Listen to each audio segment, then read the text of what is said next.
একদিন কমলা রাস্তা দিয়ে হেঁটে কোথাও যাচ্ছিল। তখনই সে একটা গাড়ি দেখে। গাড়ি থেকে তার পুরনো বান্ধবী সুধা বেরোয়। সুধা, এই সুধা, কে তুমি? কি চাই? আর আমার নাম কি করে জানো? তুমি হয়তো আমাকে ভুলে গেছো, কিন্তু আমি নয়। আমি তোমার বান্ধবী কমলা। আমরা একসাথেই যে ক্লাসে পড়তাম। আমি তোমার জন্য রোজ আমার মায়ের রান্না করা আলুর পরোটা আনতাম, মনে আছে? হ্যাঁ হ্যাঁ, মনে পড়লো। কমলা, তুমি কত বদলে গেছো। আমি তোমাকে চিনতেই পারিনি। আচ্ছা বলো, তুমি নিজের এই কি অবস্থা করে রেখেছো? মাথায় সিঁদুর আর গলায় মঙ্গলসূত্র দেখে মনে হচ্ছে তোমার বিয়ে হয়ে গেছে। তুমি ঠিক বললে, আমার বিয়ে গ্রামে হয়েছে আর আমি ওখানে অনেক খুশি। একটা 4 বছরের মেয়েও আছে, কিন্তু ও নিজের বাবার কাছে গ্রামে আছে। নিজের বাবাকে সে অনেক ভালোবাসে না, তাই তাকে একদম ছাড়ে না। আমার একটু কাজ ছিল বলে এসেছিলাম।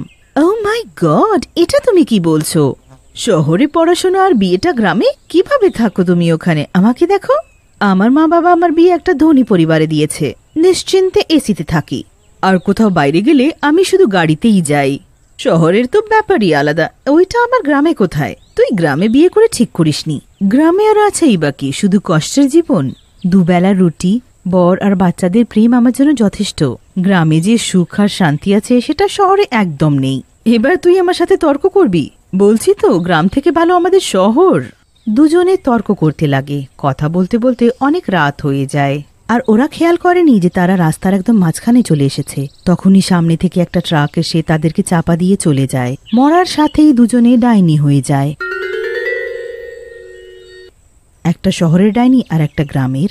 আমি মরে গেলাম, আমি মরে গেলাম কমলা, আমি মরে গেলাম। ওই দেখ, আমি ওখানে মরা পড়ে আছি। আমাকে কেউ বাঁচালো না। হায়, যদি কেউ আমাকে বাঁচিয়ে নিত, এবার আমার কি হবে? তুমি তো নিজের জন্য কাঁদছো, আর আমি আমার মেয়ের জন্য। এবার কি হবে আমার মেয়ের? ও মাকে ছাড়া কিভাবে থাকবে?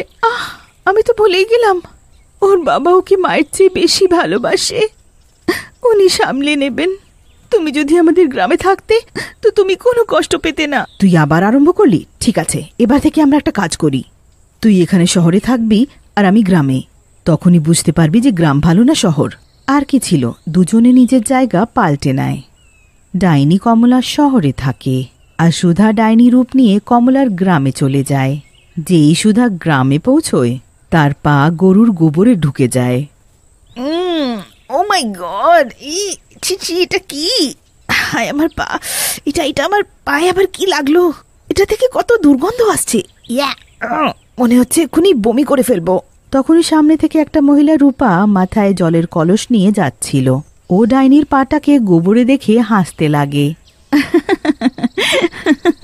এটা গ্রাম, এখানে প্রতিটি পদক্ষেপে এটাই পাবে। একটু সামলে চলো ডাইনি রানী। তুমি আমাকে ডাইনি বললে? তোর সাহস কি করে হলো আমাকে ডাইনি বলার? ডাইনিকে ডাইনি বলবো না তো আর কি বলবো? তুমিই বলে দাও ডাইনি রানী। আরে, আমি তো ভুলে গিয়েছিলাম যে এবার আমি একটা ডাইনি। আগের মতো আর দেখতে নই।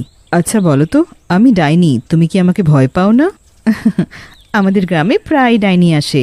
তাদেরকে আমরা মারি না, বরং জিজ্ঞেস করি যে কেন তারা ডাইনি হলো। এমন যে কি কারণ ছিল যে তাদেরকে ডাইনি হতে হলো। তারপর আমরা সব গ্রামবাসীরা মিলে তার ইচ্ছে পূরণ করি আর তাকে মুক্তি দেওয়াই, যাতে সেই গ্রামবাসীদের আর কষ্ট দেয় না। তারপর ডাইনি এখানে কখনো আসে না। আচ্ছা, তুমি তোমার এই গোবরের পাটা আগে করো, আমি ওটা ধুইয়ে দিই। হোয়াট ইউ মিন গোবর? এই গোবর আবার কি? এটা থেকে তো অনেক দুর্গন্ধ আসছে।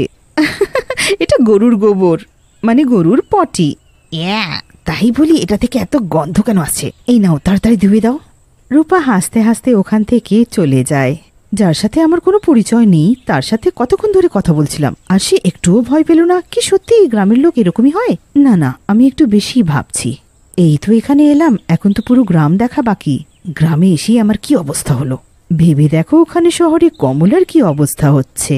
ওদিকে শহরে কমলা এদিক ওদিক ছুটছিল, সে লুকোনোর জায়গা খুঁজে পাচ্ছিল না। এই শহরটা তো মানুষে ভরা, পা রাখার মতো জায়গা নেই। বুঝতেই পারছি না কোথায় যাই। তখনই কমলার সামনে তেলে ভাজার দোকান দেখে। ও সোজা ওখানে চলে যায়। দাদা, আমাকে একটু তেলে ভাজা দেবে? অনেক খিদে পেয়েছে, আমি তোমাকে টাকাও দেব। হ্যাঁ হ্যাঁ, নিশ্চয়ই। আমিও তো তোমাকে বিনামূল্যে দেব না, না? হ্যাঁ, টাকা তো তোমায় দিতে হবেই। যেই ওই লোকটা মাথা তুলে ডাইনিকে দেখে, তো ওকে দেখে ভয়ে কাঁপতে লাগে। তুমি প্রথমে কেন বললে না যে তুমি একটা ডাইনি? হ্যাঁ, আমি তোমার থেকে টাকাই নিতাম না। হ্যাঁ, তুমি সব সব পকোড়াগুলো খেয়ে নাও। আমাকে ছেড়ে দাও, আমাকে তুমি কিছু করো না। তেলে ভাজা বিক্রি করার লোকটা ওখান থেকে পালিয়ে যায় আর একটা তান্ত্রিককে নিয়ে আসে। ওই ওই ওই যে ওই যে ডাইনি, ও আমার দোকানটা দখল করে বসেছে। হ্যাঁ বাবা, আপনি একটু মন্ত্রতন্ত্র করে ওকে ভাগিয়ে দিন না। হ্যাঁ, আমি আপনাকে অনেক টাকা দেব, যত চাইবেন তত দেব। আরে ডাইনি, এরকম কত ডাইনি এলো রে, যাদেরকে আমি পুড়িয়ে ছাই করে দিয়েছি। এক্ষুনি দেখ, একে মজা দেখাচ্ছি। তান্ত্রিক থলি থেকে ছাই বার করে আর মন্ত্র পড়ে। না না, এরম করো না, আমি তো কারোর কোনো ক্ষতি করিনি। কোনো কারণ ছাড়াই তোমরা আমাকে কেন কষ্ট দিচ্ছ? এই তান্ত্রিক আমাকে শেষ করুক, তার আগে আমাকে এখান থেকে যেতে হবে। ডাইনি তখনই ওখান থেকে গায়েব হয়ে যায় আর একজনের বাড়ি পৌঁছয়। আমি যদি আর একটুক্ষণ ওখানে থাকতাম তো তান্ত্রিক আমায় মেরেই ফেলতো। কিন্তু আমি এটা কোথায় এলাম? ডাইনি মনোহরের বাড়িতে ছিল। মনোহর যেই ঘুম থেকে ওঠে তার বউ তার জন্য কফি আনে আর মনোহরকে দিয়ে দেয়। ডাইনি চুপি চুপি এটা দেখতে থাকে। ইস, কত নোংরা লোকেরা! হাত মুখ ধুলো না, স্নান করলো না, এইভাবেই বিছানায় খাচ্ছে। আমাদের এখানে তো সবাই উঠে প্রথমে স্নান করে আর তারপর পুজো, তারপর গিয়ে কিছু খায়। আর এখানে দেখো, আমি তো আগে থেকেই শহর পছন্দ করতাম না, এর থেকে তো গ্রাম ভালো। এদিকে ডাইনি কমলা আর ওদিকে ডাইনি সুধা বিচরণ করতে থাকে। সুধা বেশ মজায় এদিক ওদিক দেখে যেতে থাকে। তখনই সে কয়েকটা বাচ্চাদের খেলতে দেখে। এই যে দেখো গ্রামের বাচ্চাদের, আমাদের শহরে বাচ্চারা সকালে উঠে স্কুলে যায়, আর এদিকে গ্রামের বাচ্চাদের দেখো মাটিতে খেলছে। পড়াশোনা করার নেই, সারাদিন শুধু খেলাধুলো। তোমরা বাচ্চারা এখানে কেন খেলছো? স্কুলে যাও না কেন? এ তো ডাইনি, মা বাঁচাও। রাজু, ভয় পাস না, আমি আছি তো, আমি তোকে কিছু হতে দেব না। তোমরা বাচ্চারা স্কুলে যাও না কেন বলো, নইলে আমি তোমাদেরকে খেয়ে ফেলবো। দুদিন থেকে আমাদের ম্যাডাম নিখোঁজ আছেন, ওনাকে ছাড়া আমরা পড়ব কি করে? তাই জন্যেই আমরা এখানে খেলা করছি। গায়েব আছে? সারাটা গ্রামে কি একটাই ম্যাডাম আছে? শহরে তো অনেকগুলো স্কুল আছে, পড়ানোর জন্য অনেকগুলো টিচারও আছে। আর এখানে দেখো। আচ্ছা, তোমার ম্যাডামের নাম কি? ব্যাস, আর কি ছিল? ম্যাডামের নাম শুনেই ডাইনি অবাক হয়ে যায়। সারাটা শহর ঘোরার পর কমলা হঠাৎ সুধার বাড়িতে পৌঁছয় আর দেওয়ালের উপর তার ছবিটা দেখে অবাক হয়ে যায়। এইটা তো সুধার বাড়ি মনে হয়। হ্যাঁ, নিশ্চয়ই সুধারই বাড়ি।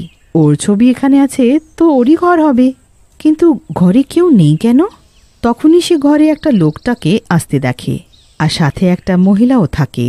ভালো হয়েছে, আরে ভালোই হয়েছে যে ওই সুধা নিজের থেকেই মরে গেল। ও যতদিন ছিল আমরা তো দেখাই করতে পারছিলাম না। একদম ঠিক বললে গো, ওর মরার পরেই তুমি আমার হলে। ও যদি মারা না যেত তো আমি নিশ্চয়ই ওকে মেরে দিতাম। ডাইনি চুপি চুপি সব দেখতে থাকে। ওদিকে সুধা কমলার নাম শুনতেই বাচ্চাদেরকে তার ঘরের ঠিকানা জিজ্ঞেস করে আর ওখানে যায়। ওখানে তার বর সুভাষ আর মেয়েকে দেখে অবাক হয়ে যায়। ও নিজের মেয়ের পুরো খেয়াল রাখছিল। ডাইনি এইসব দেখে ওখান থেকে চলে যায় আর কমলার কথা মনে করে। তখনই কমলা ওর কাছে চলে আসে। আমি তোমার কথাই মনে করছিলাম, ভালোই হলো তুমি এলে। আমি তোমার পুরো গ্রাম দেখলাম আর দেখে বুঝলাম যে নিশ্চয়ই এখানে কষ্ট আছে, কিন্তু এখানকার লোকেরা অনেক ভালো।